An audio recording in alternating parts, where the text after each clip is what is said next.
Bismillahirrahmanirrahim. Assalamualaikum warahmatullahi wabarakatuh. Alhamdulillahirabbil alamin. Puji syukur senantiasa kita panjatkan kehadirat Allah Subhanahu wa taala yang masih memberikan kita kekuatan untuk melaksanakan seluruh ibadah di bulan Ramadan. Sholawat dan salam senantiasa terlantunkan kepada Nabi Muhammad SAW. Baik, sore hari ini merupakan acara ngabuburit lesehan Ramadan yang ketiga. Kita sudah kedatangan dua guru kita. Yang pertama adalah Gus Dofir dan Pak Faiz. Sore hari ini akan membincangkan tentang buku dari karya Gus Dofir yang berjudul Filsafat untuk Pemalas. Barangkali untuk teman-teman yang ingin memiliki buku ini tersedia di stand buku. Apa yang nanti akan disampaikan barangkali juga akan menjadi pendorong untuk kita memahami apakah selama ini kemalasan yang kita jalani itu memang punya landasan filosofisnya, atau sebenarnya malas itu ya bagian dari cara kita untuk menemukan diri kita. Secara sekilas, buku ini memang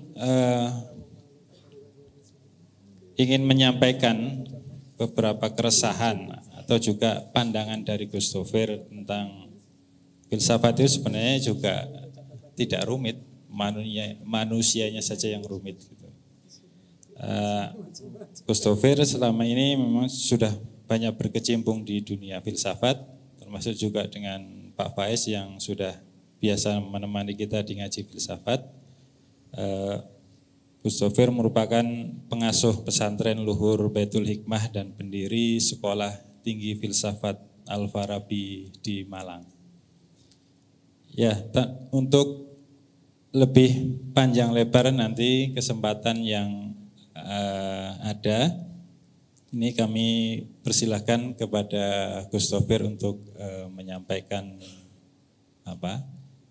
materi ataupun apapun itu terkait dengan acara sore hari ini.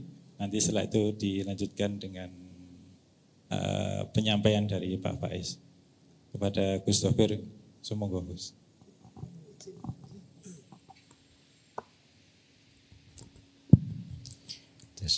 Assalamualaikum warahmatullahi wabarakatuh. Bismillah, alhamdulillah, salatu wassalamu ala sayyidina Muhammad Rasulullah wa ala alihi wasallam.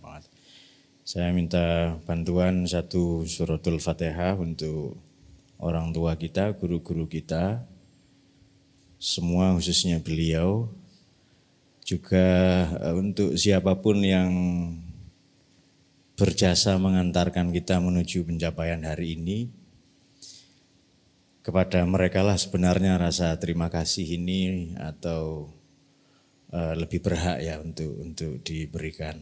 Untuk mereka semua, juga untuk pendiri, Dewan Penyantun, dan siapapun yang memakmurkan masjid ini ya. Semoga mereka semua khususnya yang telah berpulang, asallahu yataqabbal hasanatihim wa yatajawaz an sayyiatihim wa aq'adahum fi maq'adi sidqin inda malikim muqtadir fi jannatin na'im. Al-Fatihah.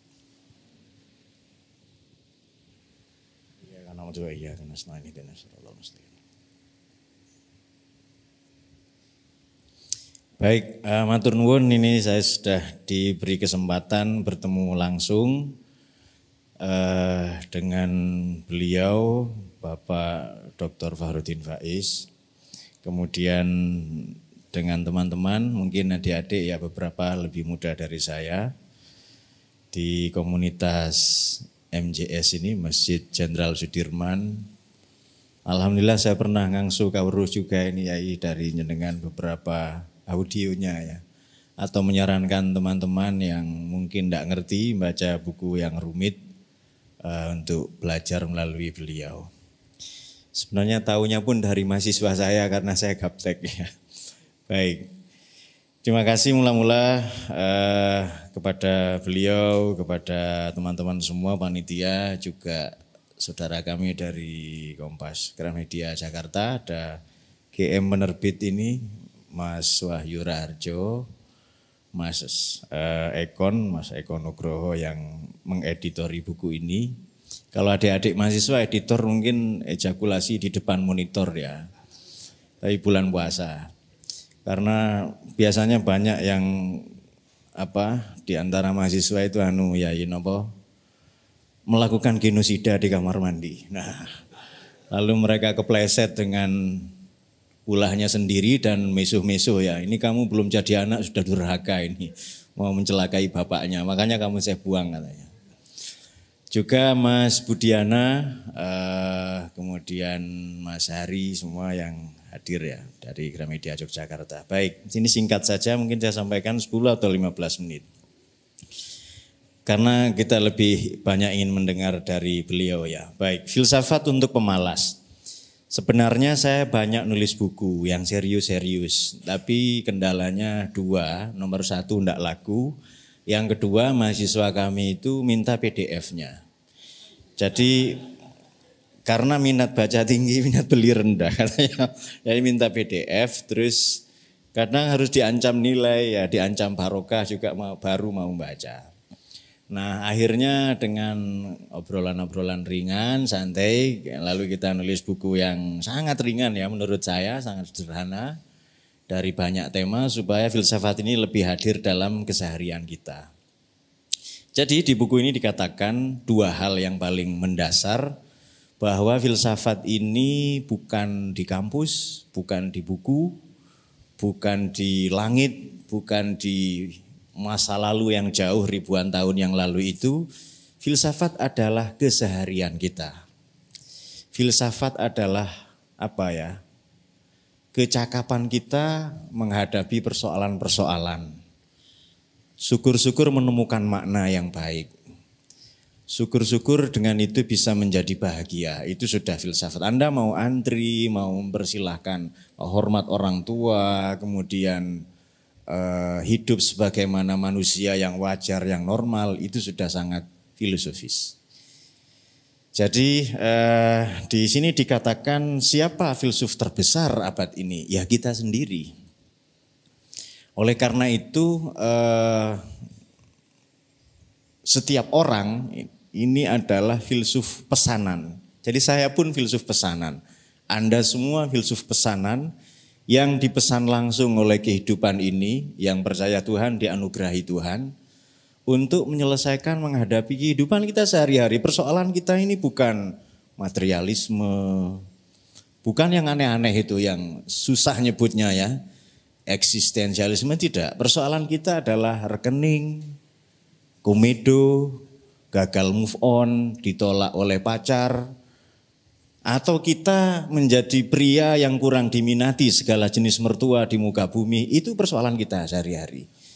Jadi persoalan kita adalah tempat di mana kita berada, bagaimana cara kita bertumbuh, bagaimana kita terus belajar menjadi manusia. Itu sebenarnya filsafat terhebat, dan kita adalah filsuf teragung, terakbar, yang merayakan hidup ini dengan penuh riang gembira. Contoh sederhana, semakin sedikit standar kita tentang aturan main bagaimana orang ini memperlakukan kita, semakin cepat kita bahagia. Angel enggak paham kalimat itu? Kalau angel berarti filsafat itu. Jadi semakin sedikit aturan kita, misalnya begini, beberapa di antara kita ingin menganggap atau ingin, saya kok enggak dihormati orang ya.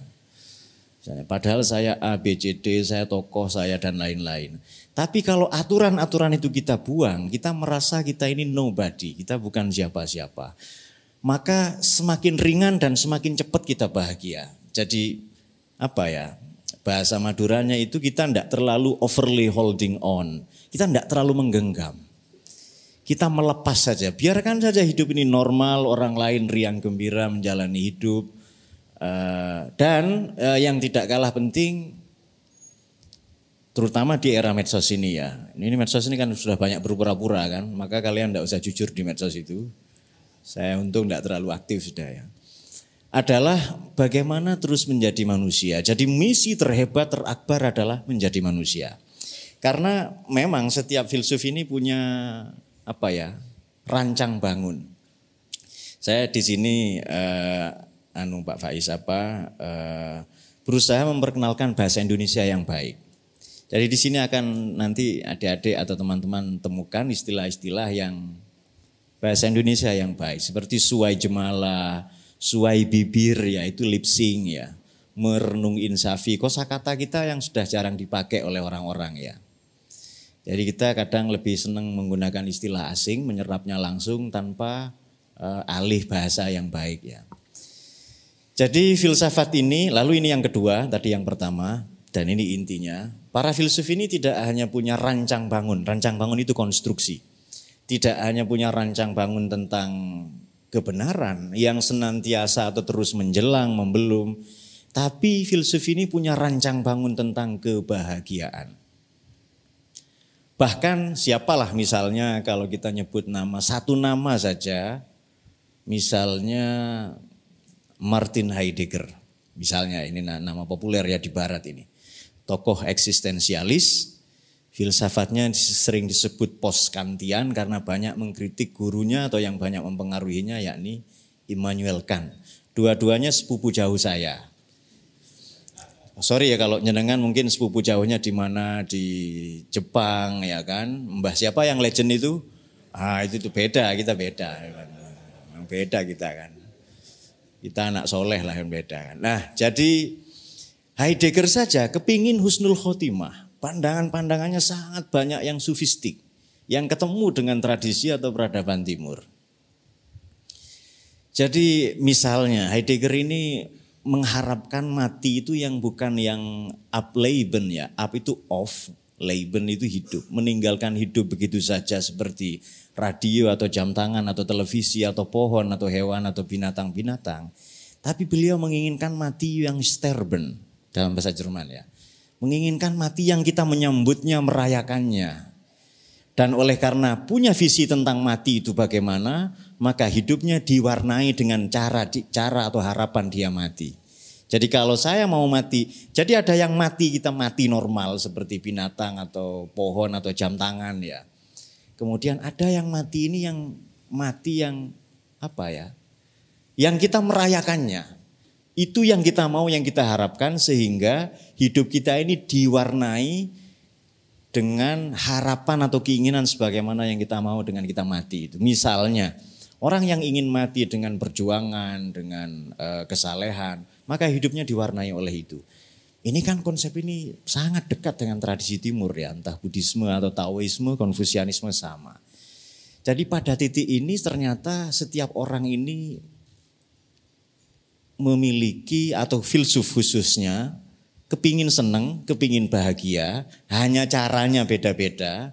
Ada yang mencari pembebasan yang semu, yang palsu, ada mencari kesenangan yang menipu, tapi ada yang mencari kebahagiaan yang hakiki.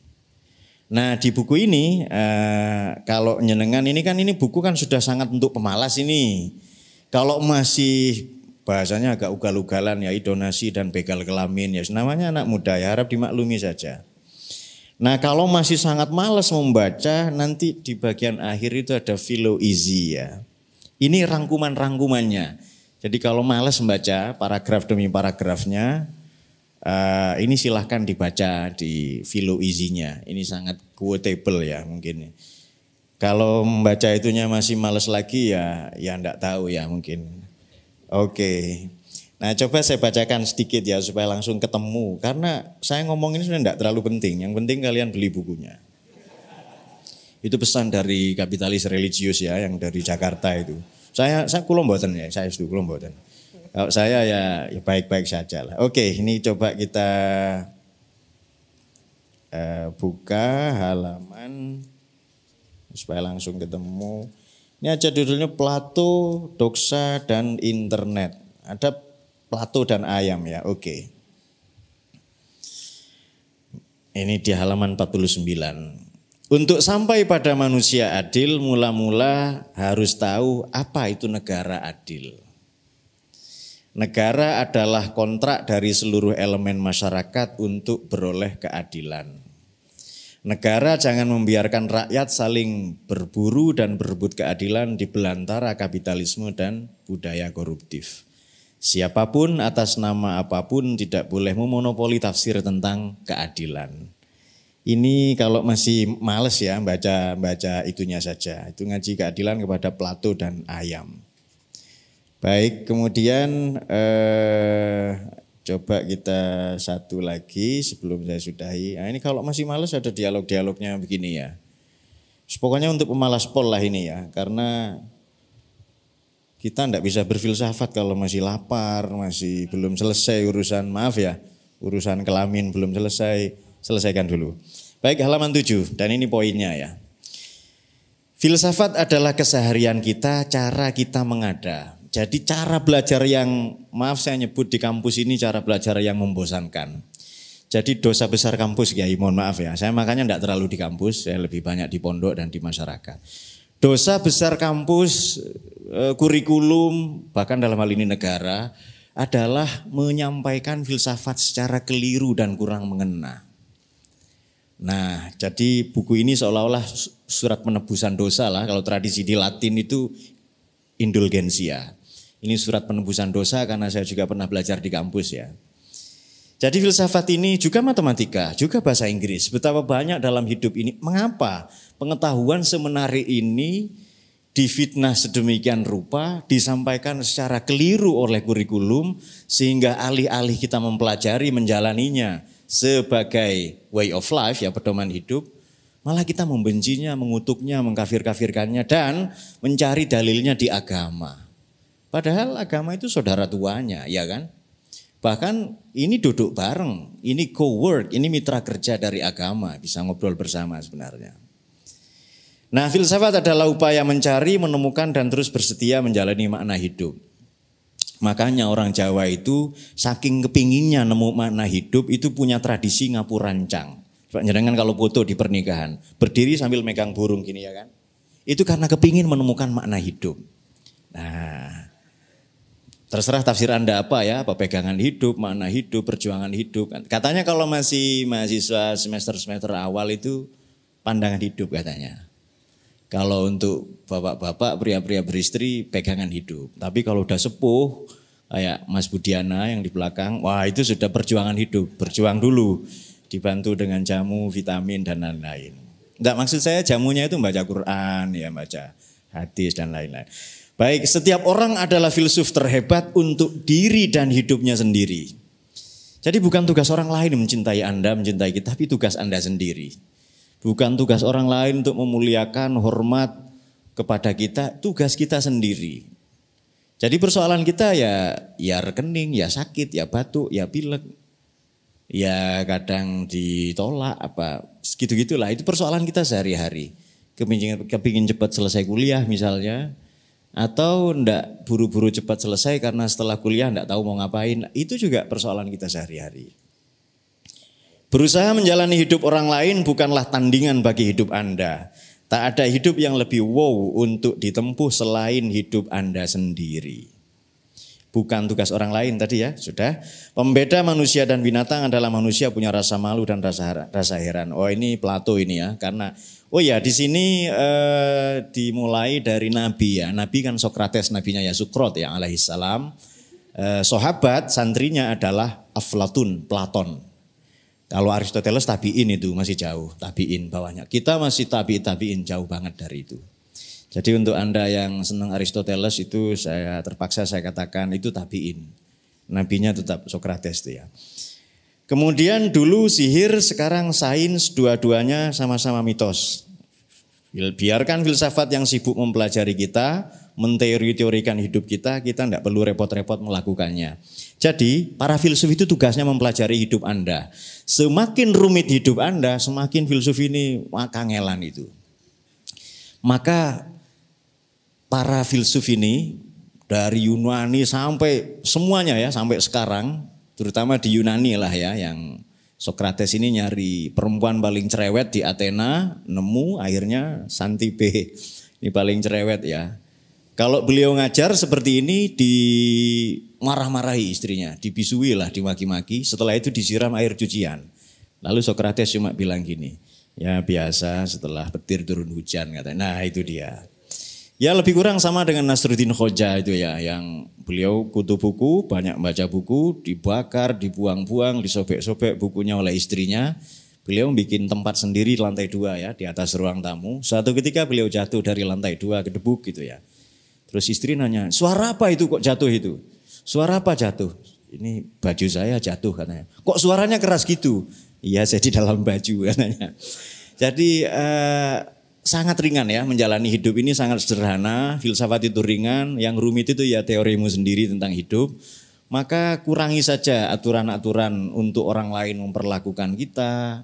Dengan begitu kita akan lebih ringan dan aku berpikir maka aku happy ya. Saya kira demikiannya. Baik, matur nuwun, saya serahkan kepada beliau.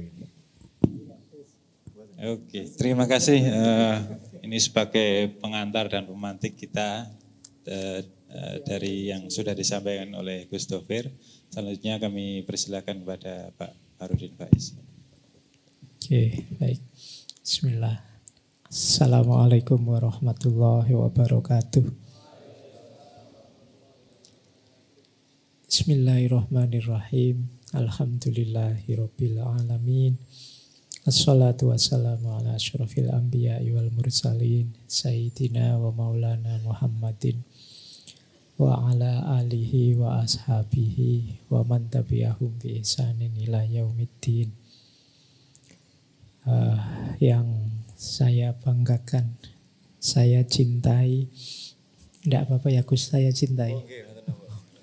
Oh, grogi nanti. Oh, sudah ya. Jangan dicuri. Oh ya. Kalau yang bilang laki-laki bahaya. Gus Dovir, ini pertama kita bertemu ya. Alhamdulillah, akhirnya rezeki sore hari ini kita bertemu. Mungkin banyak teman-teman lain juga begitu. Selama ini mungkin hanya dengar namanya, baca bukunya, sekarang ketemu orangnya. Ini luar biasa ya. Paket lengkap beliau ini, masih muda, ganteng. Semoga tidak ada yang membandingkan dengan saya ya, Wak. Saya makanya pakai kopiah hari ini, khawatir dibandingkan rambutku putih, Gus. Nanti selevelnya sudah tua saya. Alhamdulillah ini beliau masih muda, Gus. Aduh, kurang apa? Lucu, wah kelar sampean. Luar biasa beliau ini. Alhamdulillah sore hari ini kita bareng-bareng deh bisa merayakan filsafat, mungkin kalau bahasa saya itu ya. Satu dunia, satu ranah, satu bidang yang saya tidak tahu sampai hari ini stigmanya itu kalau ada kata filsafat itu minimal ruwet, maksimal kafir. Itu mesti sudah arahnya ke situ. Pokoknya dengar kata filsafat itu rasanya kayak barang elit yang luar biasa, yang itu di luar jangkauan. Padahal tadi katanya Gus Dovir, ya kita hidup sehari-hari itu ya sudah filosofis kok. Baik praktikal, teoretikal juga tinggal nyari teorinya saja. Mesti ada yang cocok kok kalau memang mau teori-teorinan loh. Sampean mungkin ono sing gayane serius kaya Immanuel Kant. Ada yang santai, ada yang ngaco kaya seperti Diogenes, ada yang absurd, ada yang agak pesimis, ada yang agak macam-macam orang, tinggal sampean milih apa saja ada kok. Jadi filsafat tidak se-elit itu, juga tidak seruwet itu, tidak serumit itu, yaitu kita sehari-hari. Dan nanti kalau saya main buku filsafat untuk pemalas, itu sebenarnya mungkin awalnya filsafat untuk kalian gitu maunya. Tapi terus kok daripada kurang jamek dan manik, ditegaskan saja sudah filsafat untuk pemalas. Nanti edisi revisinya ada dalam tanda kurungnya, kalian semua. Jadi ini buku ini menarik sekali, nanti teman-teman boleh cek ya. Ini renyah sekali. Kalau dalam filsafat itu ada dua madhab tentang bahasa filsafat. Yang pertama madhabnya Bertrand Russell dan kawan-kawan. Yang kedua madhabnya Wittgenstein yang belakangan. Wittgenstein yang madhab language game. Kalau versinya Russell dan kawan-kawan, bahasa filsafat itu harus eksklusif, harus elit. Jadi sekedar kata ada saja itu definisinya bisa ruwet. Saya membaca filsafat dulu zaman mahasiswa itu bingung. Ada, adaan, ada. Adaan itu yang muncul di kepala saya kalau ndak empek-empek ya niat sholat. Adaan lillahi ta'ala. Apa jenis empek-empek. Tapi itu definisinya beda. Dan kalau madhabnya Russell harus begitu. Karena filsafat itu punya definisi sendiri. Punya cara berpikir sendiri. Nanti kalau ikut bahasa orang biasa bisa kacau. Filsafat kehilangan maknanya yang eksklusif. Nah, nanti ada madhab kedua dibantah oleh Wittgenstein. Kata dia, enggak. Ya itu yang bikin filsafat itu sering disalahpahami. Yang bikin filsafat itu sering jadi masalah. Karena dia pakai istilah-istilah sendiri yang orang susah paham. Jadi kalau madhabnya Wittgenstein, ya mbok filsafat itu pakai bahasa sehari-hari saja. Yang mudah dipahami. Dan itu bisa teman-teman cek di buku ini ya. Ini bahasa kalian. Jadi bahasa anak muda. Makanya kalau saya agak bablas Gus bahasa. Saya kan sudah tua, enggak banyak yang enggak paham. Saya dunianya dunia tahun 70-an. Kalau jenengan bahasa hari ini. Jadi anak-anak gaul harus baca buku ini. Ya memang kadang-kadang teman-teman itu filsafat hanya dipakai gaya-gayaan Gus. Nek ngomong koyo filsafat toh. Jadi ruwet nek ditakoni ra paham. Nah, itu bagi saya ya menariknya buku ini. Yang pertama bahasanya. Yang kedua isinya. Kalau di filsafat itu ada dua istilah. Philosophy of life dan philosophy of living. Philosophy of life itu kalau sampean belajar itu ya apal-apalan pikiran-pikirannya para filosof. Oh, ini gaya fenomenologi. Oh, kalau gini gaya kritis. Oh, kalau gini nalar ini, nalar itu philosophy of life. Para filosof itu kan berfilsafat tentang hidup mereka masing-masing. Nah, terus kita menghafalkannya. Kita pakai untuk hidup kita seolah-olah mesti presisi 100%. Padahal mungkin banyak lubang-lubangnya. Saya pernah Gus ada mahasiswa datang itu. Dia mengidolakan sekali filosof Diogenes.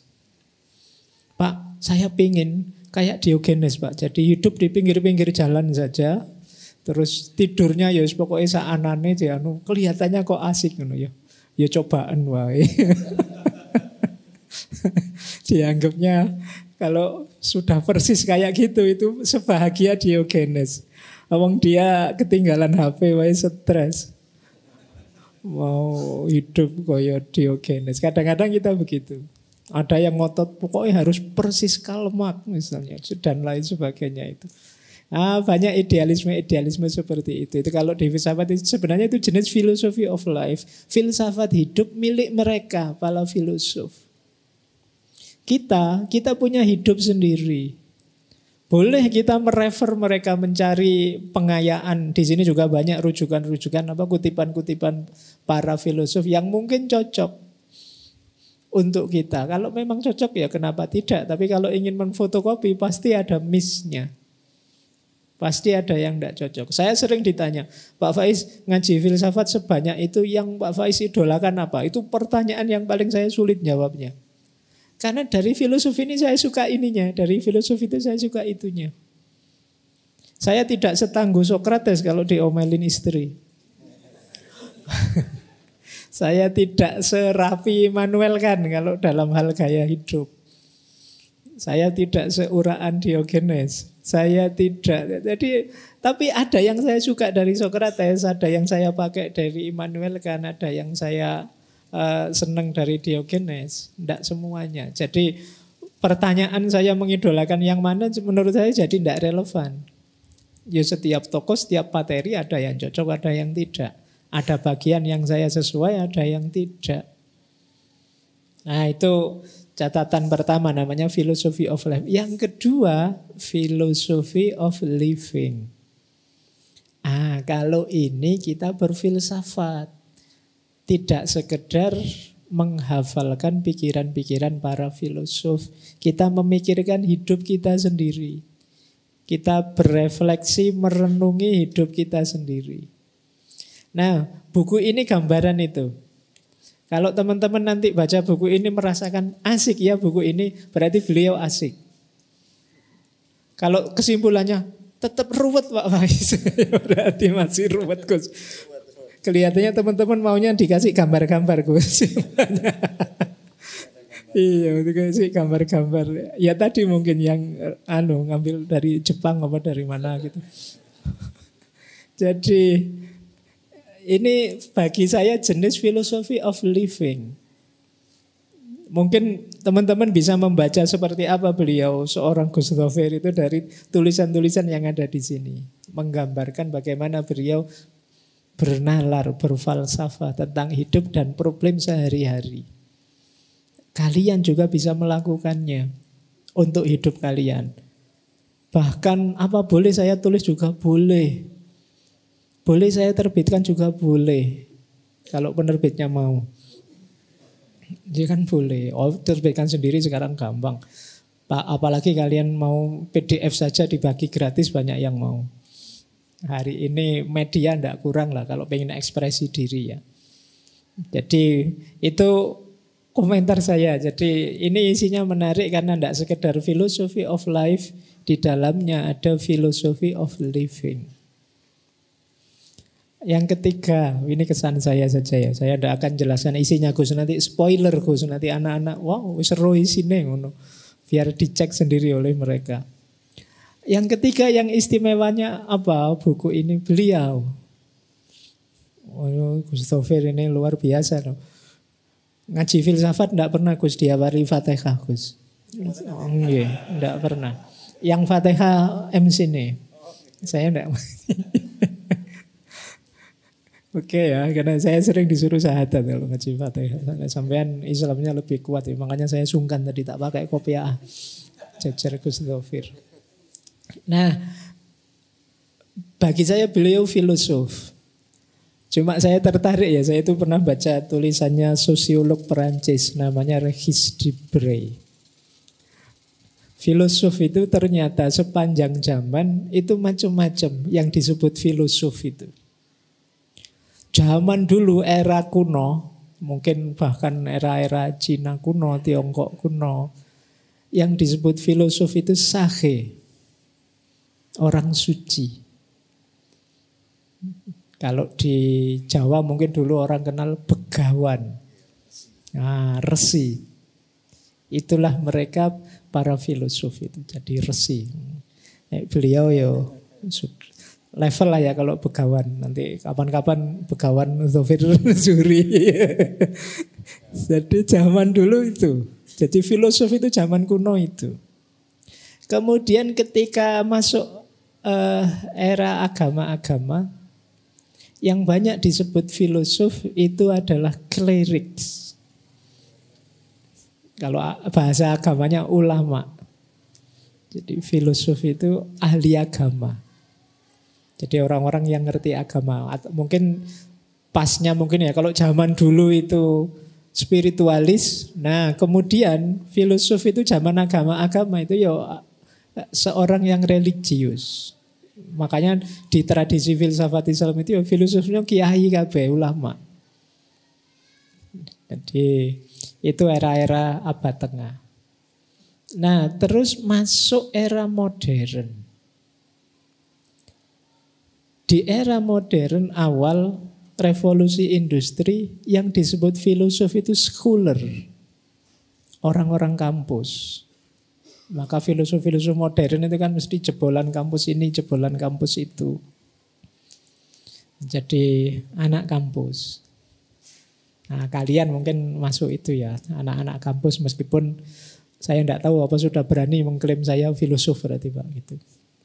Itu scholar. Tapi kemudian modern agak ke belakang ketika Barat merajalela fenomena imperialisme macam-macam, muncul tren baru bahwa filosof itu seorang reformer. Orang yang melakukan reformasi-reformasi. Jadi model-model pemberontak seperti Karl Marx, merontak tatanan. Jadi di timur banyak itu tipe-tipe reformer, di Islam ada Muhammad Abduh dan lain sebagainya. Ini filosof. Nah, belakangan ini menarik kata dia.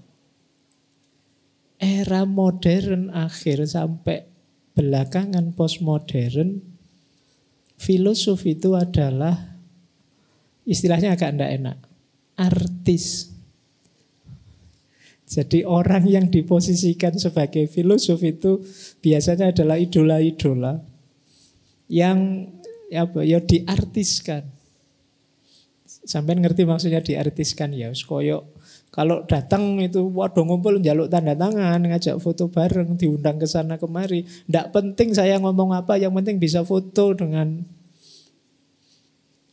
Jadi belakangan yang namanya filosof itu terus levelnya jadi artis. Nah, semoga ndak begitu nggih Gus. Eman-eman ilmu nih. Semoga kita di Indonesia ndak begitu ya. Tapi kecenderungan itu ada. Saya sering merasakannya. Kalau waktunya saya ngomong gini itu ndak ada yang semangat, ngantuk kabeh. Itu kapan Bapak Faiz selesai? Begitu saya salam selesai itu wah ngrutuk kabeh. Tanda tangan Pak, foto Pak. Gue pengen ketemu. Kadang-kadang saya membaca di postingan itu, wah mau nonton Pak Faiz. Itu nanti mungkin ada nonton Gus Zuhri. Aku ditonton. Jadi tontonan aku sekarang ya. Jadi karena kata Regis Devria tadi belakangan siapapun yang diidolakan dia akan diartiskan. Ya jangankan kayak saya, mungkin kiaimu saja kan kamu artiskan sekarang. Kalau pas ngaji sama kiai idolamu kan kamu nyari posisi, nyari tempat, nyari momen paling pas untuk dapat foto terbaik. Bila perlu selfie dekat beliau. Ndak penting tadi ngaji isinya apa. Ndak penting apa ilmu apa barokah apa lah, ndak penting, yang penting pulang foto nih. Jadi filosof-filosof belakangan terus diartiskan semua. Nah, kalau beliau tadi sudah begawan, sudah ilmuwan, sudah kampus, sudah banyak. Semoga yang terakhir ndak ya masih terjaga. Karena godaan keartisan itu memang menggoda. Semoga tidak terjebak ke situ. Itu yang membuat saya males kalau ngaji itu ada gambar saya. Karena kadang-kadang orang itu ya fokusnya di gambar. Komentarnya nanti, wah Pak Faiz ternyata rambutnya putih semua ya. Ternyata Pak Faiz itu kecil ya. Macam-macam komentar itu tidak jelas. Ada yang, Pak Faiz bajunya beli di mana ya kayak gitu model gitu kok aneh ya. Jadi aneh-aneh akhirnya yang dibahas. Oke ya, itu fenomena hari ini. Nah, buku ini menarik dari beliau seorang Gus. Pesantren. Punya kampus sendiri. Alumni tidak sekarang ya Gus. Kampusnya luar biasa. Beliau kayak saya Gus, produk lokal. Tapi itu tadi organik. Sinau dewe. Senyampe-nyampenya. Kita lebih banyak otodidak. Kalau teman-teman itu Gus sering ngaji. Ya, karena kalau niru-niru bahaya. Oke. Teman-teman ini Gus, saya yang terakhir saya suka ini apa judulnya? Filsafat untuk pemalas. Itu bagi saya telak sudah. Ulti sudah itu. Jadi saya sering ngajak ngobrol teman-teman ini ya. Kenapa sih kok mau-maunya ikut ngaji filsafat? Lumayan Pak, saya membaca buku males. Nah kalau Pak Faiz kan tinggal dijelaskan, tinggal saya dengarkan. Jadi moco wae males. Nanti saya khawatirnya lama-lama dengerin Pak Faiz juga males. Ternyata memang begitu. Buktinya apa? Sing dipilih potongan sak menitan, potongan 5 menitan. Iya, jadi males pol berarti sudah itu ya. Wis diwacake, diajarkan tapi makanya diulti sama Gus Dhofir sekarang. Kalian wahai para pemalas, difasilitasi untuk berfilsafat sedemikian rupa. Kalau itu pun masih belum gerak, ya wallahu a'lam bishawab. Kalau bahasa wayang itu kalau sudah difasilitasi segitunya kok masih ndak respon, ndak jadi baik, istilahnya apa? Ojo takon duso. Kalau kamu ngalami yang tidak menyenangkan, kalau hidupmu ruwet, wong ya penuntun-penuntun banyak. Tapi kita lupa untuk lebih serius sedikit dalam hidup kita. Kalian bisa berfilsafat dengan cara apa saja. Termasuk dengan cara rebahan. Termasuk dengan cara males-malesan. Kalau itu pun tidak mau, lo terus coro apa lagi? Dan gitu ya cara berpikirnya. Baik, itu komentar saya tentang buku ini ya. Jadi, buatan saya ndak berani ngiritik Gus nanti kualat. Wis ini apik Gus. Saya ingin nanti filsafat untuk pemalas jilid 2. Nanti karena sampean orang Surabaya Gus. Jadi jilid 2-nya judulnya agak ditambah filsafat untuk pemalas. Iya, aku nek Mojokerto kan ngono. Gede dadi gede. Nah, ini nanti yang kedua sudah kayak gini kok masih males ya filsafat untuk pemalas Bapak.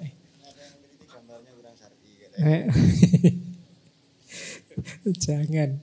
Ini sebenarnya unik gambar ini. Itu gambar ini bisa 1000 tafsir.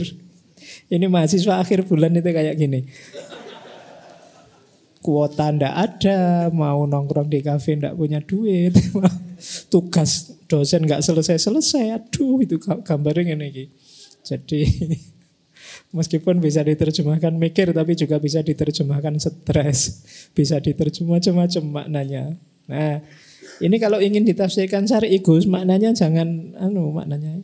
Ini bukan kurang syar'i, ya kayak gini Nabi Adam dulu waktu turun ke bumi belum ketemu Ibu Hawa, makanya tidak ada pasangannya. Nah nanti edisi kedua dikasih pasangannya depannya, nanti tidak ningkluk Gus, enggak maksudnya akhirnya gambarnya. Okay.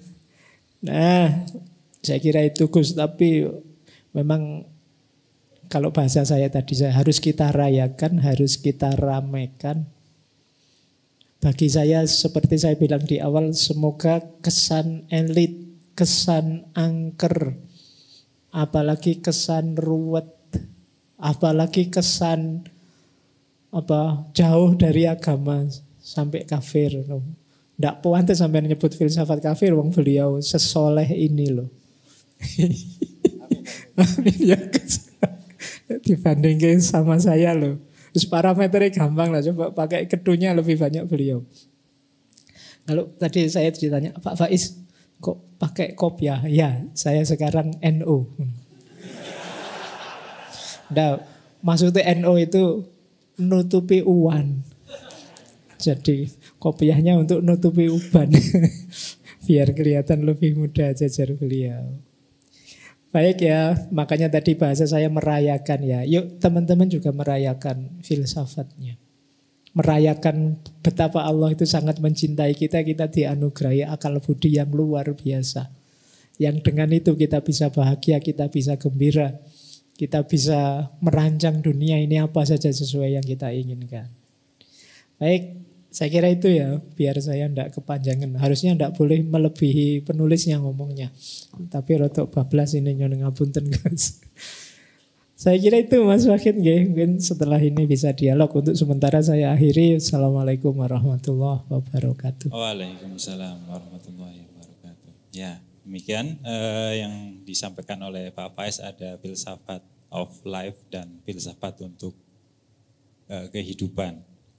Mungkin dari teman-teman ada yang ingin bertanya ataupun menanggapi ataupun ingin mengulas lebih jauh tentang buku filsafatnya Gus Dovir atau ingin bertanya terkait dengan hal-hal kefilsafatan atau ingin curhat tentang kemalasannya juga boleh.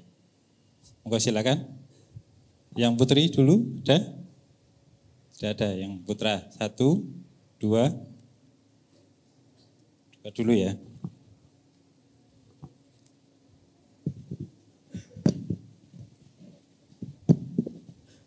Assalamualaikum warahmatullahi wabarakatuh. Terima kasih pertama saya sampaikan kepada pembawa acara atau pemandu acara pada sore hari ini atas waktunya. Yang kedua saya sampaikan salam takzim, salam hormat kepada Gus Dovir dan Pak Faiz. Saya perkenalkan dulu, nama Herman dari Purwokerto. Jadi memang tujuan utama saya ke sini bareng dengan istri untuk ikut tabarukan dengan panjenengan berdua. Mudah-mudahan bisa mendapatkan berkah dari Pak Faiz dan Gus Dovir. Sedikit saja Gus Dovir tadi menyampaikan, kalau saya tidak salah dengar, adalah bahwa filsafat itu saudara muda atau agama adalah saudara tua dari filsafat. Barangkali bagi saya yang masih awam terus terang dalam hal filsafat, saya ingin sedikit penjelasan dari Gus Dovir. Kira-kira kapan mulai muncul pertentangan antara agama dan filsafat, yang kemudian kalau kita ketahui di kalangan umat Islam saja, misalkan seperti Al-Ghazali dan Ibnu Rushd itu kan juga membuat karya-karya yang saling mengcounter. Awalnya Al-Ghazali membuat Tahafutul Falasifah, kemudian nanti Ibnu Rushd membuat Tahafutul Tahafut dan seterusnya. Itu apakah setajam itu pertentangan antara filsafat dengan agama, atau itu hanya sebatas lahiriahnya saja, sementara dalamnya seperti apa? Lah ini saya mohon untuk dijelaskan terkait dengan hal yang demikian. Saya kira itu dulu dari saya, dan untuk selanjutnya mungkin ke Pak Faiz sedikit ada yang ingin saya tanyakan, Pak. Kalau tadi Pak Faiz menyampaikan ada philosophy of life dan philosophy of living. Nah, itu kira-kira untuk kita-kita atau saya terus terang sebagai dalam hal ini yang masih kategori pemalas, itu apakah sebaiknya berfilosofi of life dulu untuk kemudian berfilosofi of living atau seperti apa? Demikian. Terima kasih. Assalamualaikum warahmatullahi wabarakatuh. Mau langsung dijawab atau pertanyaan? Ya, Mas. Mas, mana?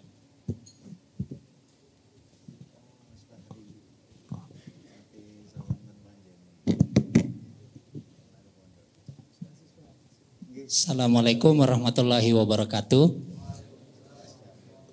Sebelumnya saya mau ucap salam takzim kepada guru saya Gus Dovir dan Pak Faiz. Saya mau mengajukan 2 pertanyaan sebagai mewakili, mungkin bukan mewakili ya, tapi salah satu dari generasi yang dituju oleh buku Yai Dovir, yaitu generasi pemalas.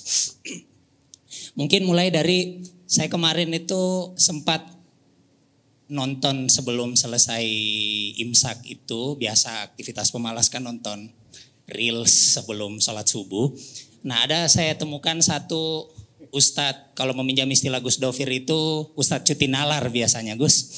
Jadi Ustadz ini bilang kalau orang yang belajar filsafat itu adalah orang yang tidak bahagia karena dia menghabiskan setengah hidupnya untuk memikirkan sesuatu yang sebenarnya nggak penting-penting amat gitu. Nah, dan kebetulan figur ini dikenal sebagai Ustadz atau seorang agamawan. Nah, ini menuju ke pertanyaan saya yang pertama, bahwa sebenarnya karena Gus Dovir tadi sempat menyinggung relasi agama dan filsafat, bahwa agama dan filsafat itu saudara kandung ya Gus ya, yang bisa membahas isu dengan ragam perspektifnya masing-masing. Nah, pertanyaan saya, di titik mana sebenarnya persinggungan dan perpisahan antara agama dan filsafat? Karena kita tahu ada beberapa penolakan terutama dari kalangan agamawan karena konon filsafat sebagai produk ya, bukan sebagai alat, itu menjerumuskan orang kepada hedonisme, ateisme dan lain sebagainya. Nah, pertanyaan yang kedua, untuk kasus filsafat di Indonesia. Kemarin itu saya sempat nongkrong sama teman-teman di UGM, bahas soal bagaimana ekosistem filsafat di Indonesia. Nah, saya bertanya-tanya kenapa saya sempat survei penelitian-penelitian kita, misalkan di skripsi, di tesis, entah itu di Fakultas Filsafat di UGM, di UI maupun di UIN, itu cara kita mendiskusikan sesuatu itu masih sangat membutuhkan bantuan dari kerangka dalam tanda petik ya barat gitu. Jadi untuk mengkonstruksi entah itu filsafat Islam, entah itu satu fenomena tertentu, seakan-akan kita butuh perangkat metodologi dari barat untuk membahas fenomena itu. Apakah sedemikian tidak adanya rancang bangun ya, kalau bahasa Gus Dovir tadi, rancang bangun filsafat khas Indonesia untuk membahas filsafat Indonesia itu sendiri? Setahu saya yang cukup konsisten untuk memperkenalkan filsafat Indonesia ke jagat akademik maupun ke publik Indonesia itu salah satunya Pak Faiz, kita juga kenal Romo Magnis Suseno misalkan. Nah, itu apakah memang sedemikian absennya atau memang karena untuk mengakses itu agak sulit gitu sehingga kita belum bisa sampai hari ini membayangkan filsafat Indonesia itu seperti apa, dan kalau memang ada bagaimana kita mendiseminasinya? Terima kasih.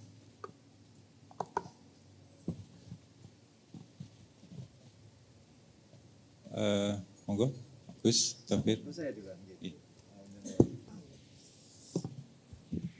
Baik, terima kasih. Penanya kedua ini Mas Fahri, ya, alhamdulillah pernah main ke pondok kami. Baik, waktu itu bersama partner maksiatnya kalau tidak salah. Baik, tapi saya bersyukur karena ngerti ya partner maksiat ya, oke, berarti kalian milenial betul ya.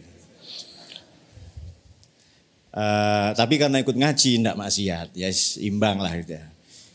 Jadi saya matur nuwun sebelumnya tadi oleh beliau saya supaya enggak ngerti. Memang saya sudah enggak terima undangan ceramah ya. Jadi ini pun saya ninggal ngaji di pondok ya. Saya ngaji ini sehari ya habis subuh itu 2. Habis dohor ngaji lagi bahasa Inggris misalnya. Kemudian habis isya itu habis asar ngaji lagi. Habis isya lagi. Nah khusus Ramadan 2 habis isya. Jadi hidup saya banyak ngaji saja dan tidak di streaming. Tidak disiarkan langsung ya. Memang untuk teman-teman yang mondok saja. Kecuali saya ada undangan ke luar negeri saya terima ya kayak tahun lalu ke Amerika Serikat. Kalau di sini-sini saya sudah tidak terlalu menarik sebenarnya. Saya sudah ikuti mazhab beliau saja. Kecuali di masjid ini ya karena sama beliau saya rela ninggalkan. Tapi nanti saya langsung pulang malam ini. Kenapa? Karena di rumah ada jadwal keramas di jadwal yang lebih penting sebenarnya. Baik, Mas Fahri ini saya apresiasi karena senada ya dengan beliau yang dari Purwokerto sama istrinya. Karena beliau pernah riset kajian tafsir saya ya. Kalau Ahad sore saya ngaji tafsir ya di NU Online. Itu saya yang sebenarnya. Kalau yang ini saya yang dagangan ini ya, jualan. Memang sama penerbit suruh gini ya gini ya. Sama Mas Wahyu ya. Terus gimana caranya filsafat laku? Ya sudah gimana caranya.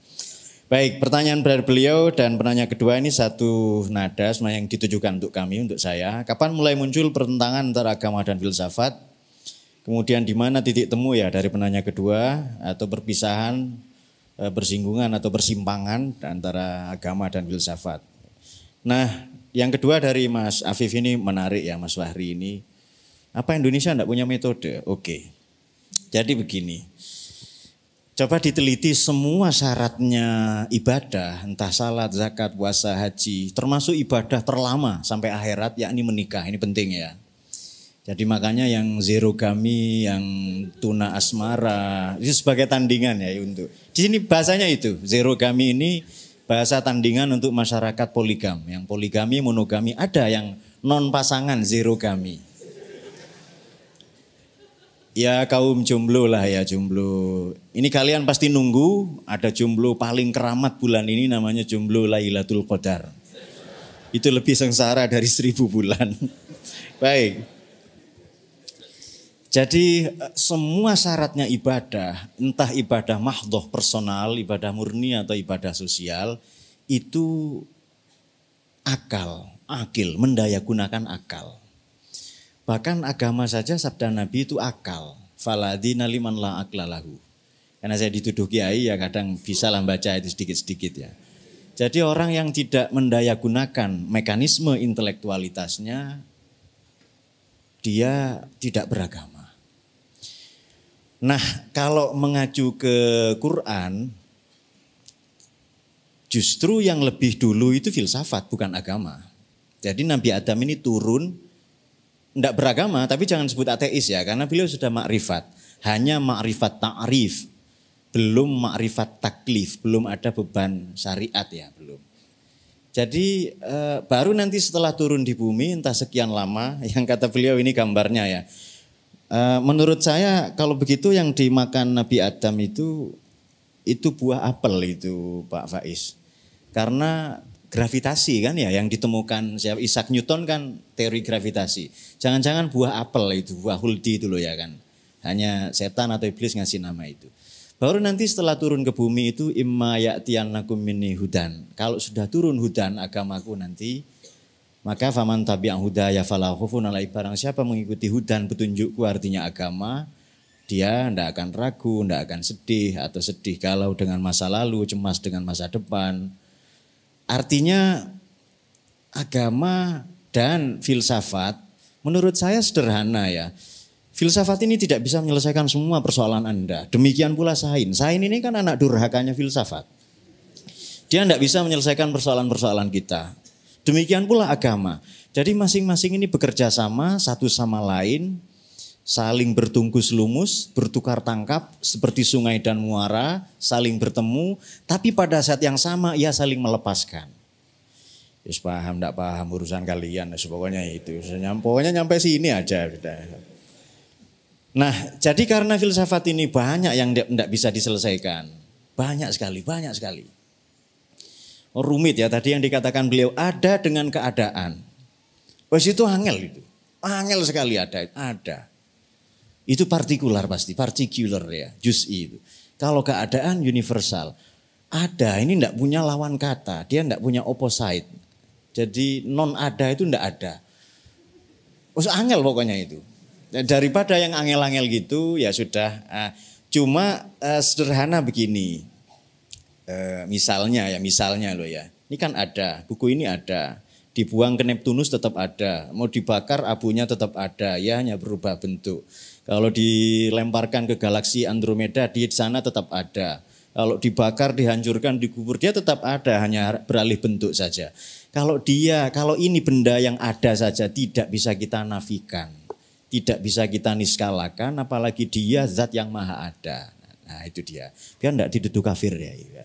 Biar tidak dituduh kafir. Oke. Kemudian jadi di mana? Seperti sungai dan muara, ia saling bertemu tapi saling melepaskan.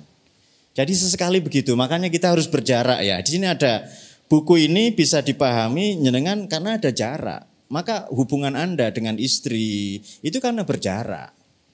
Maka menurut saya kalau Anda ada yang mencintai, misalnya kan lelaki kan angel-angel itu ya iya. Laki mungkin ngapunten di zaman jenengan berbeda.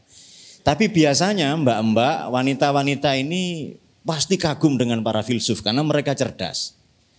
Nanti tapi jatuh cintanya dengan para penyair. Sayangnya nanti menikahnya dengan para pedagang. Nah itu. Tapi ini riset masih mentah loh ya. Ini masih mentah riset ini. Belum matang ini. Jangan ditanggapi serius ini. Belum tentu enggak semua wanita gitu enggak kok. Itu ada perempuan hebat di sini disinggung namanya Simone de Beauvoir ya. Yang keren itu menurut saya mencintai Jean-Paul Sartre itu secara otodidak. Baik. Jadi lelaki ini ingin merubah dunia, filsuf ingin merubah dunia. Begitu ketemu wanita, wanita justru ingin merubah lelaki. Maka mana lebih filsuf sebenarnya, laki-laki atau perempuan ya? Karena itu dia. Oke, jadi sebenarnya jawaban tidak penting ini mas. Pokoknya dengan beli bukunya barokah insya Allah.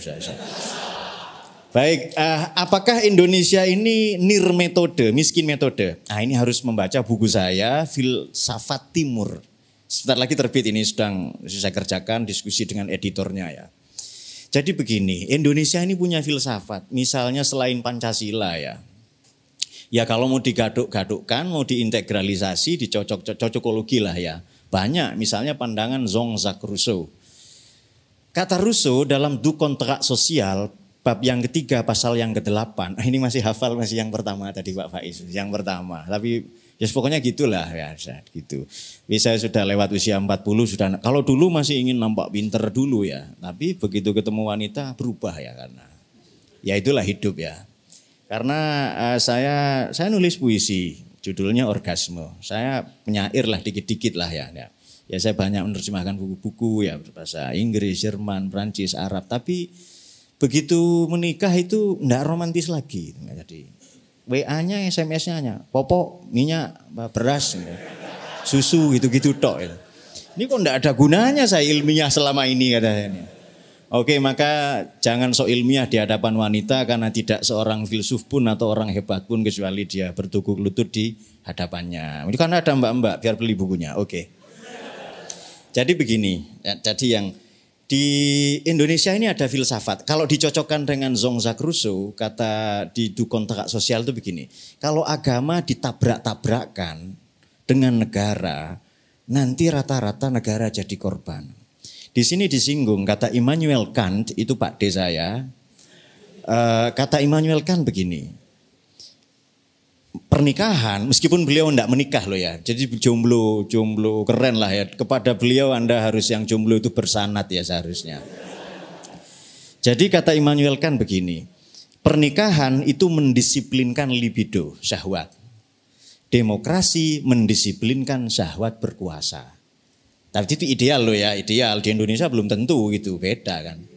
Yang Konoha apa katanya ya. Nah kata Jean-Jacques Rousseau begini, kalau begitu harus ada yang mempertemukan semua agama. Dan ia bukan agama tapi la religion civile atau civic religion. Agama madani. Agama itu di Eropa disebut konstitusi. Di Indonesia namanya Pancasila. Dan itu satu tarikan nafas. Mungkin dengan ada yang senang baca Quran ya. Karena Ramadan kan katanya bulan Quran ya kan. Itu di surat, kok kebetulan kayak mbak-mbak judulnya. Al-Mumtahanah atau Mumtahinah. Perempuan yang diuji. Wah ini istri kita banyak diuji nih ya. Atau yang pacaran sama kalian yang. Pokoknya jangan pacaran dengan filsuf mbak. Doktrin tok isinya nanti itu. Mending sama yang konkret sajalah ya, oke. Dan Anda sudah lewat masa itu. Kita tidak dilarang berbuat baik atau bersikap moderat kepada siapapun dan apapun saja selama tidak mencederai cara hidup kita sebagai umat beragama di satu sisi dan memanipulasi atau mencederai kita sebagai umat berbangsa bernegara di sisi lain. Itu sabda Tuhan itu. La yanhakumullahu 'anil ladzina lam yuqatilukum fid din wa lam yukhrijukum min diyarikum an tabarru wa tuqsitu ilaihim innallaha yuhibbul muqsitin. Antabarruhum wa tuqsitu ilaihim innallaha yuhibbul muqsitin. Allah ini tidak melarang antabarru, berbuat bir. Kepada siapa? Satu yang tidak mencederai kita, anil ladzina lam yuqatilukum fid din, yang tidak merusak agama kita. Ya mau ada takjil katanya berebut takjil apa, saya kan tidak aktif di medsos itu. Ya itu bagus lah itu, pokoknya tidak tukaran saja. Walam yukhrijukum min diyarikum, tidak mencederai kita sebagai warga negara. Itu kita tidak dilarang, monggo saja. Dan ini sejalan sebenarnya dengan Pancasila dan lain-lain. Nah di Indonesia ini ada penanya kedua, singkatnya adalah kita punya filsafat, salah satunya temuan saya banyak ya, tapi saya ungkap satu saja, Sabda Pandita Ratu. Sabdo Pandito Ratu. Sabdo ini simbolnya alun-alun. Kalau yang senang Arab ya diarabisasi alwan, al-laun, warna-warni ya. Alun-alun ini simbol masyarakat. Jadi sabdo adalah policy yang menjamin kemakmuran, kesejahteraan, kedaulatan pangan, ekonomi, keamanan dan lain-lain. Itu simbolnya alun-alun. Siapa yang menjaga sabdo atau sabda ini adalah pandito, ulama. Maka perlambangnya masjid. Dan di sisi timur umaro, perlambangnya ratu ya kan. Umaro perlambangnya adalah pendopo, ada kantor gubernur wali kota. Ini filsafat kita. Hanya utara selatannya enggak ada itu ya. Pasti kapitalis utara selatannya itu. Nah kalau di Malang itu mall itu ya. Jadi oh iya berarti utara selatan ini kapitalis. Nggih, pasar biasanya. Ini kan filsafat kita. Jadi aneh menurut saya kalau hanya mencari jati diri, makna hidup harus ke pelosok-pelosok Yunani yang jauh ya. Harus kenal Aristoteles, Socrates, Plato, Empedokles, Anaximenes, terus Pythagoras, Plotinus, Zeno. Menurut saya angel. Tanya saja ke bapakmu, ke guru ngajimu, ke orang tua, ke kampung halaman kita. Maka menurut saya Ramadan ini kan ada kesempatan mudik ya kan. Itu kan ada satu penyakit yang tidak bisa sembuh kecuali kita mencium wanginya kampung halaman. Penyakit itu namanya nostos dan algos. Nostalgia bahasa kalian itu. Ya betul nostos algos. Saya sering katakan di sana, saya ilmuwan ya, saya di ilmu enggak bohong. Kalau saya tahu saya jawab, enggak tahu ya saya enggak tahu. Itu di ilmu ya saya objektif. Tapi kalau di asmara ya enggak tahu. Ya sering kepleset kadang ya kan. Tapi sudah didoakan oleh beliau, sudah dirukiyah lah ya. Di ekonomi juga sering kepepet, kita enggak tahu. Baik, saya kira itu. Jadi banyak filsafat kita ini banyak. Banyak sekali hanya bisa filsafat kita dalam epitaf, dalam prasasti, dalam babat, dalam dongeng-dongeng atau bitutur atau mitos-mitos yang legenda dan seterusnya. Nah, ini sayangnya sekolah ini diperkenalkan schooling system diperkenalkan oleh Belanda. Yang masih otentik kalau mau filsafat itu ada di sanggar-sanggar, di pesantren sudah tidak terlalu karena sudah banyak pesantren modern ya. Jadi dalam kehidupan sehari-hari saja itu sudah banyak sekali. Dan menurut saya tidak layak mensubordinasikan pandangan timur khususnya filsafat Indonesia ke dalam filsafat barat karena masing-masing punya kearifan sendiri-sendiri. Kita punya lingua franca loh ya, punya kalender, punya negara-negara adidaya. Saya kira tidak mungkin tidak ada filsafat, entah bahasanya begawan, resi, pertapa, seniman rohani, apapun istilahnya, pasti ada lah itu. Hanya saja mungkin silahkan teman-teman mungkin yang dari Sulawesi berkenalan dengan Kajau Lalidong atau Kajau Lalido ya kan. Itu hebat sekali pandangan-pandangannya itu. Sampai-sampai penyair hebat seperti W.S. Rendra menulis tentang beliau ya kan. Mungkin demikian, mohon maaf agak panjang. Oke, baik. Apa mau pertanyaan Gus? Saya melanjutkan yang terakhir ya tentang filsafat Nusantara itu. Harusnya yang bertanya semangat ya menggali ya nantinya. Biar status pemalasnya bisa copot. Ada beberapa tantangan. Kita sebenarnya kaya kalau sekedar filsafat Nusantara itu tidak terhitung. Tidak hanya Jawa. Jadi luar Jawa juga banyak. Ada Minang tadi, ada Sulawesi, Madura. Ada banyak sekali filosofi-filosofi hidup yang luar biasa. Tapi memang ada beberapa tantangannya. Tadi baru saya tulis sedikit-sedikit sejauh yang saya ingat karena saya dulu pernah ada pembahasan tentang ini bareng Romo Magnis kalau tidak salah ya, bahas filsafat Nusantara. Yang pertama tantangannya adalah kelangkaan. Jadi kelangkaan itu misalnya kita belajar budaya, belajar tradisi, filosofi besar yang hidup di Nusantara ini, sekarang mulai perlahan-lahan sulit kita mencari yang masih hidup. Jawa misalnya, yaitu rasanya yang bisa ngomong Jawa halus saja, misalnya itu sekarang bisa dihitung dengan jari. Kalau ada yang tanya Pak Faiz bisa enggak? Ayo, Gus Dovir putrane diajak bahasa Indonesia apa bahasa Jawa ngobrol? Bahasa Jawa, halus nggih? Alhamdulillah. Oh, ya Allah enggak apa-apa wis. Yang penting ono Jawane. Karena anak-anak sekarang lebih trauma pelajaran bahasa daerah daripada bahasa Inggris. Kenapa enggak akrab? Lama-lama budaya-budaya Nusantara itu yang penuh filosofi luar biasa hanya akan jadi museum. Museum itu kita kagumi sebagai sebuah khazanah tapi tidak hidup. Jadi kalau orang yang ingin neliti, Jawa itu yang mana? Ke keraton sampean atau ke perpustakaan sana, sono budaya ke itu. Nah, itu yang sering jadi masalah. Jadi itu tantangan pertama. Jadi tantangan kelangkaan. Ini tidak kuat Gus ini. Tidak filsafatan. Iya, tidak kuat di filsafati. Saya belakangan sering di TV itu sekarang banyak acara horor-horor itu. Film itu kan juga banyak film horor. Jadi kalau ada gitu-gitu, jangan-jangan penghuninya tersinggung. Uji nyali itu bagian dari budaya kita itu, hantu-hantuan itu ya. Sekarang mulai laku lagi. Nah, itu yang pertamanya. Yang kedua apa tantangannya? Originalitas.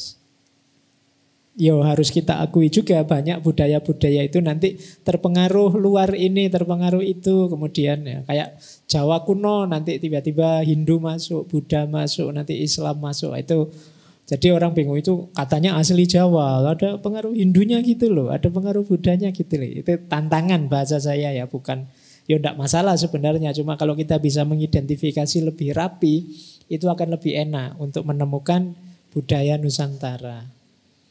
Kemudian ada tantangan lagi untuk kita memahami budaya Nusantara itu bagaimana kita mengelola mitos dan legenda-legenda. Karena di antara kearifan nenek moyang kita, mereka menyimpan ide dan gagasan itu di balik mitos-mitos dan legenda-legenda. Kita harus ngerti, kalau komputer itu mungkin program crack-nya.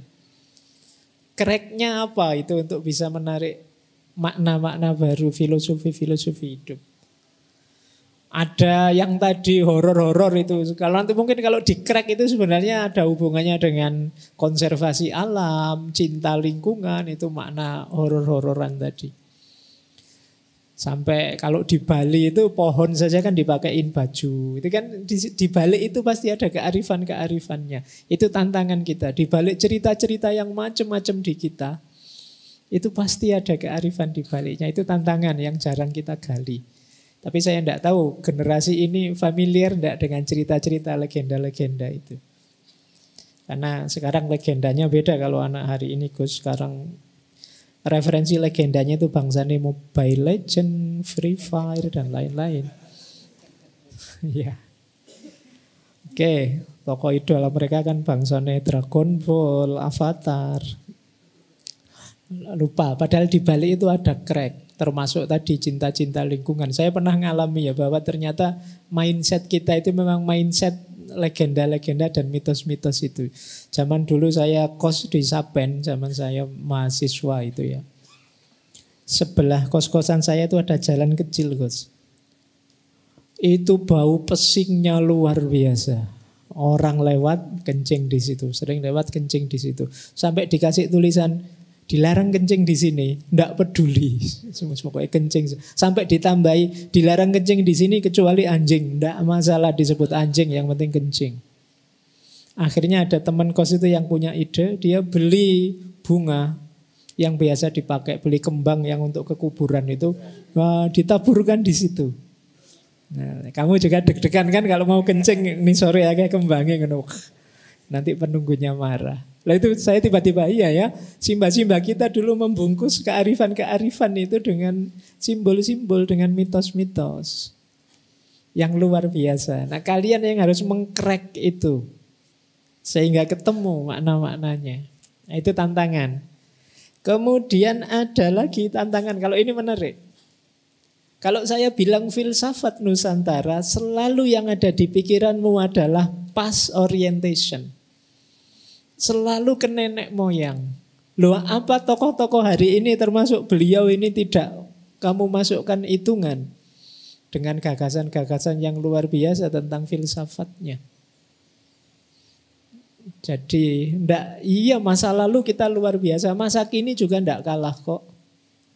Luar biasanya ada banyak tokoh dengan beragam gagasan yang luar biasa. Itu juga khazanah Nusantara bagi saya. Saya Pernah ada 2 mahasiswa Gus dari Malaysia, sudah sepuh-sepuh, ingin belajar filsafat, sudah profesor, sudah pensiun. Beliau ke sini, terus ikut ngaji filsafat, terus sekalian pengen kuliah filsafat Pak Faiz. Ya, nah di Jogja kan banyak ketemu tokoh-tokoh, banyak ikut diskusi-diskusi itu ya.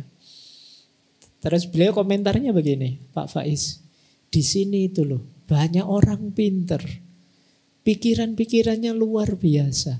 Kok enggak ada yang mengapresiasi ya? Kok enggak terkenal sampai mana-mana ya? Ya saya daripada malu terus tak jawab, orang sini tawaduk makcik. Enggak pingin pamer orang sini itu pokoknya apa saja gitu. Jadi itu ya, bagi saya tantangan juga apa ya sih? Kok selalu past orientation, kok selalu masa lalu. Bahkan para tokoh yang modern-modern, Bung Karno dan lain-lain itu mungkin jarang muncul di kepala kita kalau kita menyebut filsafat Nusantara atau filsafat Indonesia.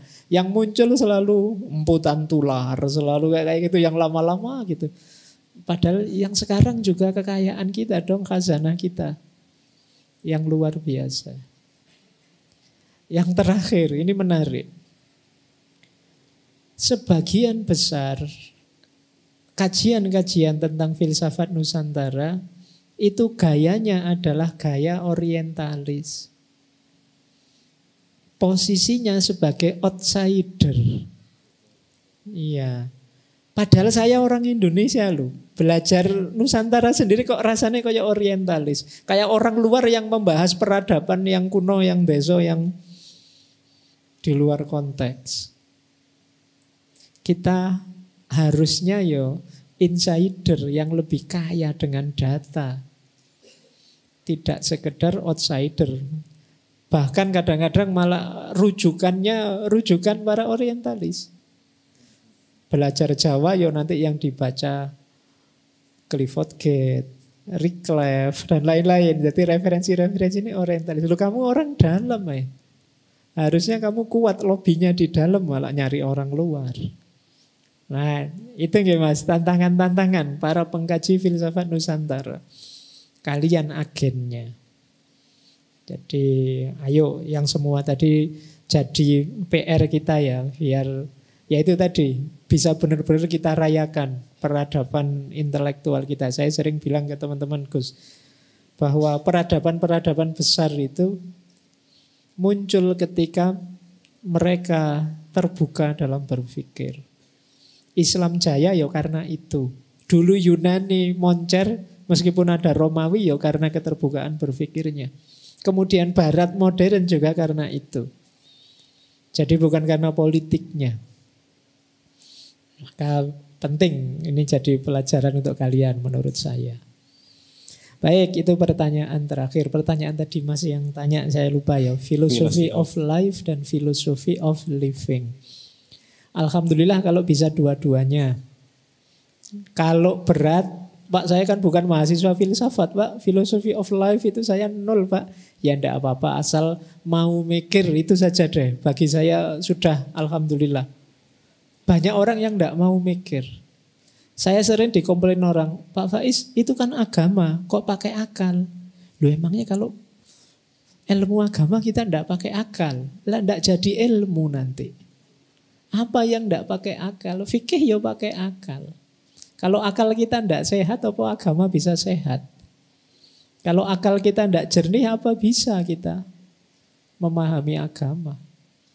Dulu ada cerita Ali bin Abi Thalib juga diprotes seperti itu sama orang-orang Khawarij. Wahai Ali, harusnya kan ini sambil bawa Quran. Yang jadi pedoman kita itu kan ini Al-Quran. Jawabannya Ali apa? Ambil Qurannya. Ini itu diam. Yang membunyikan kita. Kita membunyikannya dengan apa? Dengan akal budi kita. Kalau akal kita tidak sehat, ya dia tidak bunyi. Dia tidak akan jalan. Nah, maka monggo saja alhamdulillah bisa philosophy of life tapi minimal philosophy of living. Hiduplah dengan sadar, dengan reflektif, akalnya dipakailah. Ya pakai semboyannya Cak Lontong meskipun sekarang mulai agak susut. Gara-gara kemarin mikir ya, mikir. Kemarin mungkin lepas sebentar enggak mikir beliau. Jadi kalian banyak mikir ya sekarang, harus mau berpikir di ranah apapun ya, karena itulah istimewanya manusia. Kalau masih agak ilfil dengan istilah filsafat ya wis mikirlah kalau nggak mau itu. Karena ya berpikir itu pasti buahnya filosofi hidup. Kalau memang kuat mampu nyari rujukan-rujukan dari philosophy of life. Akan ada banyak hal menarik di sana. Mungkin ada yang cocok, ada yang sesuai untuk mengupgrade diri kita. Okay. Baik, itu dari saya. Cik. Satu lagi pertanyaan yang Putri, monggo silakan kalau ada. Tidak ada yang yang Putra. Terima kasih Pak kesempatannya. Assalamualaikum warahmatullahi wabarakatuh.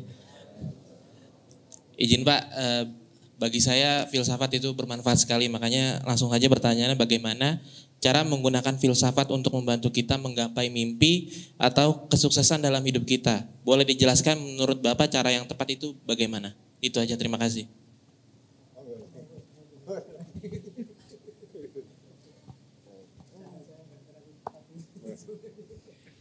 Baik, filsafat untuk menggapai mimpi. Jadi ada ujar-ujar itu, burung terbang dengan sayapnya, at-tayr yatiru bijanahaihi wal insan yatiru bihimmati. Manusia terbang dengan cita-citanya. Jadi filsafat ini sebenarnya tergantung, terserah Anda memposisikan sebagai metode, cara, atau Anda dianggap sebagai pedoman, terserah ya, atau peta, roadmap.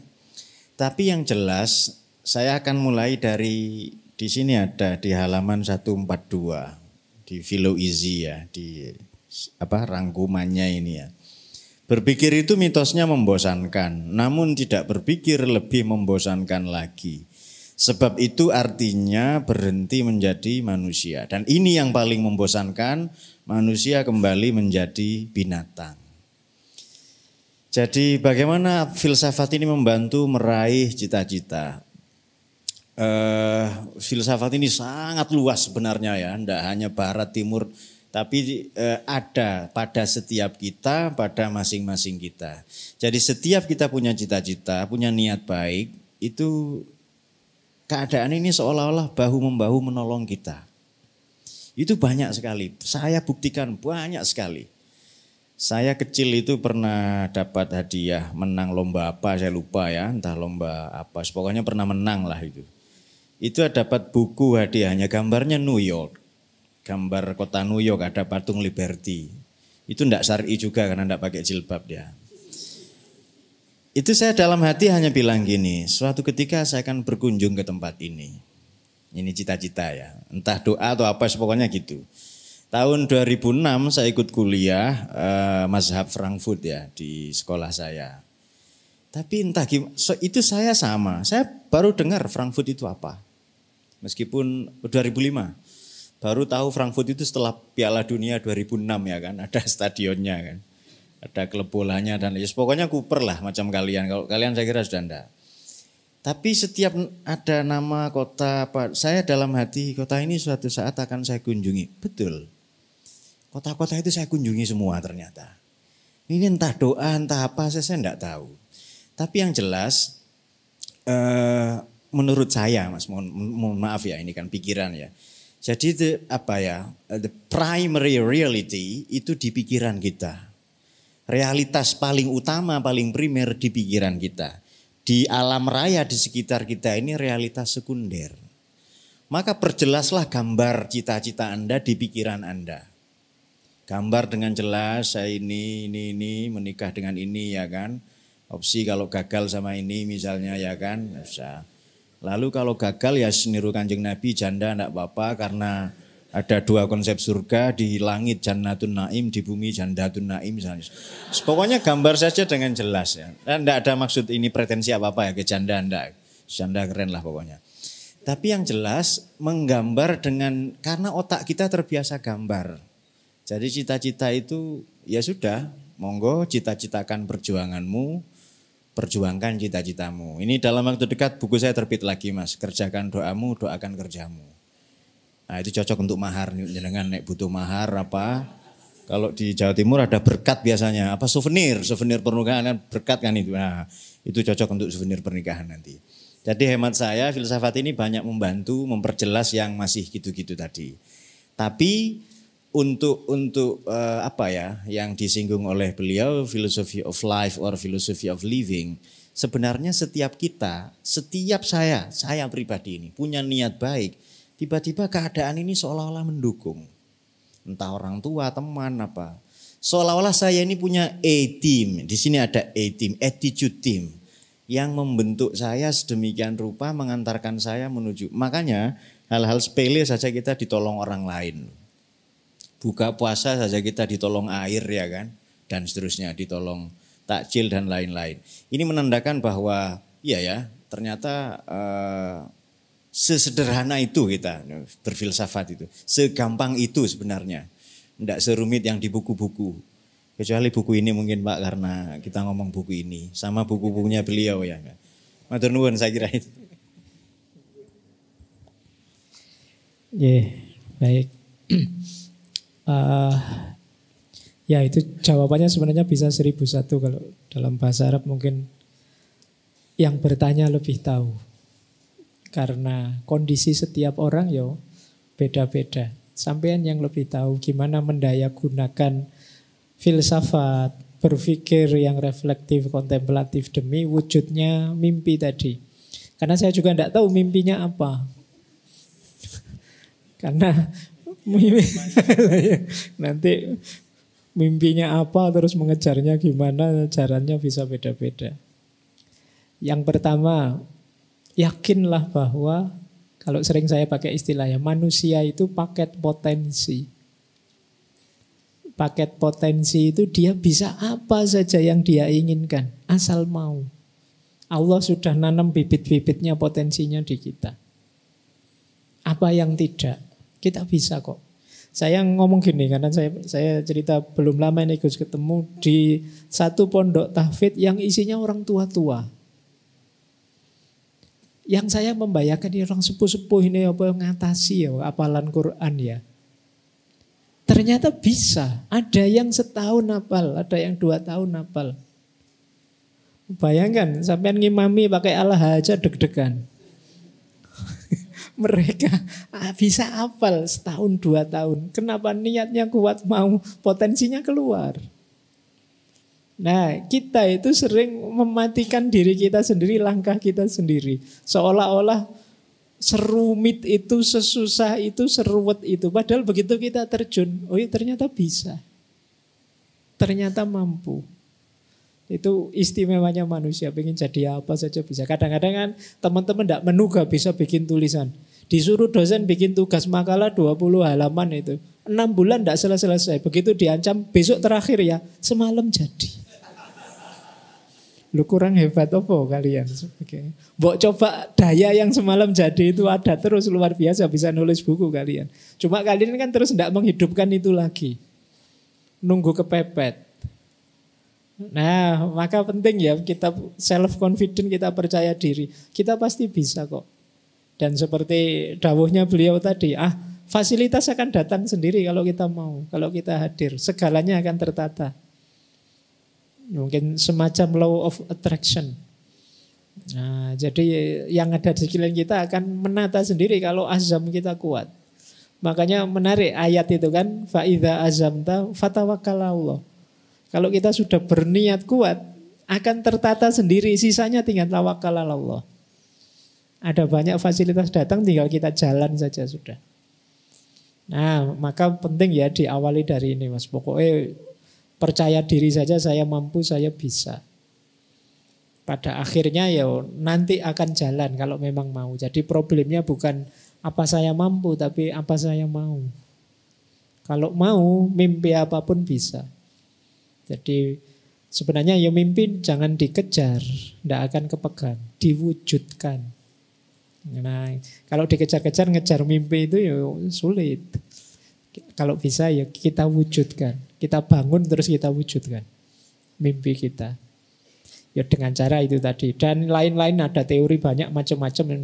Anu lah Kak, sampean kalau yang tentang tips praktisnya monggo didengarkan ya Al Mukarram para motivator itu banyak nanti. Cuma ya.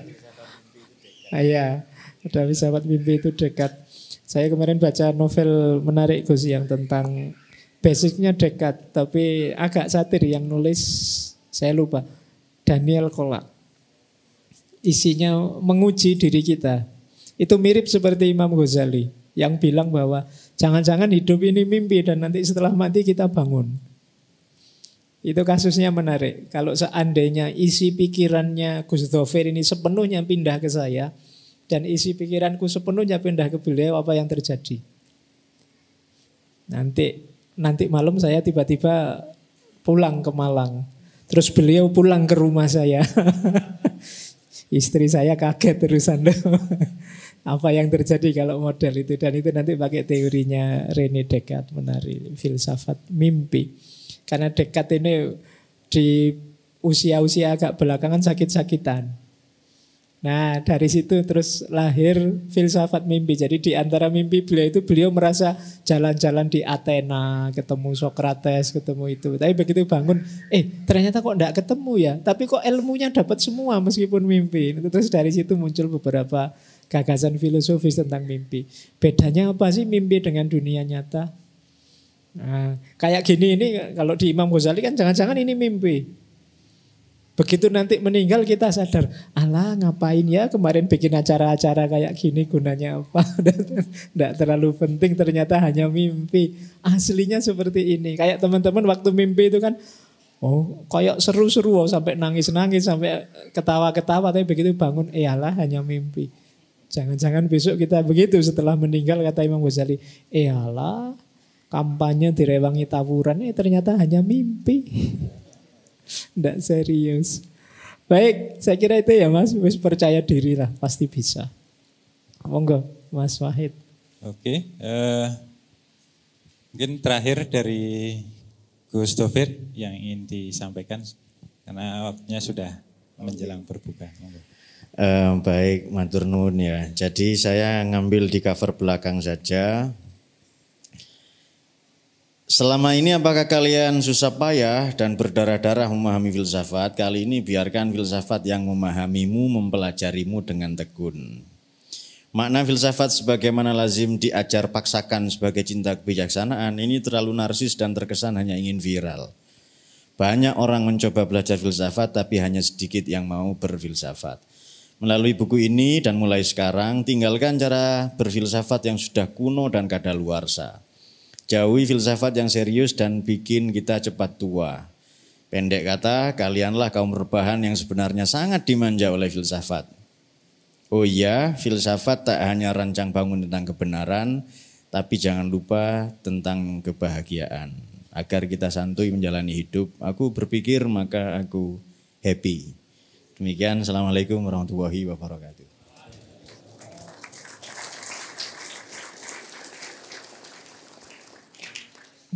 Jane ya itu tadi gongnya, nanti ditambahi lagi tidak jadi gong. Baik, ya intinya gini ya teman-teman. Jangan underestimate juga jangan overestimate terhadap filsafat.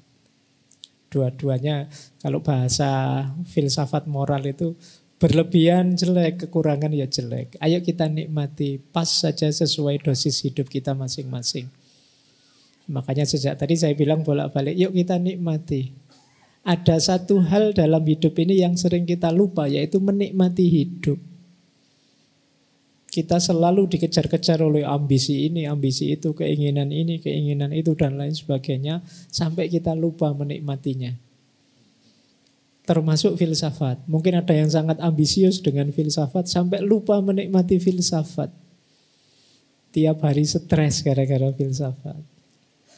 Jadi maka bagi saya ya itu tadi ya, ayo kita nikmati apapun yang disajikan Allah pada kita.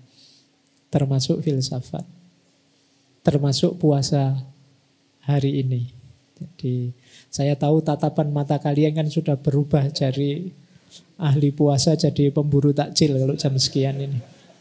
Saya tidak berani panjang-panjang nanti mengkhawatirkan. Baik ya teman-teman, saya kira itu kurang lebihnya mohon dimaafkan ya. Kita santai sore hari ini membahas buku yang luar biasa ini.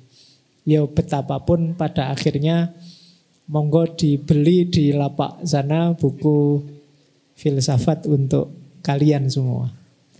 Untuk pemalas, saya kira menarik. Baik, saya kira itu kurang lebihnya mohon maaf. Wassalamualaikum warahmatullahi wabarakatuh. Waalaikumsalam warahmatullahi